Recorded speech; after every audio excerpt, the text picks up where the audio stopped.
Presidente Romanelli, oggi in Prefettura è stato presentato un importante progetto sulla sicurezza stradale che si indirizza ovviamente a tutti, ma in particolare ai giovani. Ci spiega l'importanza di questa iniziativa? Questa iniziativa può riassumere l'importanza di un mondo che coinvolge incidentalità quotidiane, morti, vite, famiglie che soffrono per quello che succede sulle strade. E in questo senso la nostra iniziativa, fatta insieme al Minese, proprio perché è lo strumento per la diffusione di messaggi, come tutti i messaggi, lo sport è coinvolgente, ma i primi a fare queste cose insieme a noi devono essere i giovani, e qui abbiamo un rappresentante della consulta della scuola del Comune Parola. Abbiamo un testimone che ha portato una testimonianza molto toccante, perché ha raccontato la sua esperienza familiare. Ha perso il papà in un incidente stradale.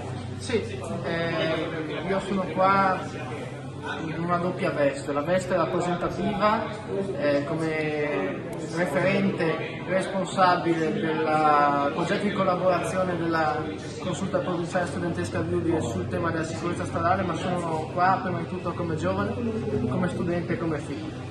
Sì, perché questo, l'ho detto prima, è un tema che mi tocca molto. Ho perso mio padre in un incidente stradale, però in generale questo qua è un tema che tocca molto la gioventù. Perché tocca la gioventù? Perché noi vogliamo che chi si mette alla guida abbia dentro di sé la responsabilità non solo della sua vita, ma la responsabilità della vita di tutti. Noi vogliamo porre, io personalmente voglio porre il tema sull'umanità, non su tratti stradali, non su regole, sull'umanità. Stiamo parlando di persone. Questo è un tema molto importante a noi giovani, perché? Perché abbiamo tutta la vita davanti.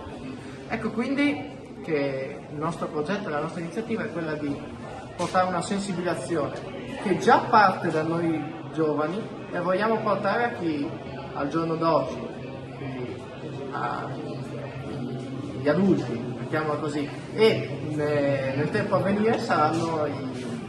Grazie per questo, Grazie. per questo profilo di sensibilizzazione vera, umana. Grazie.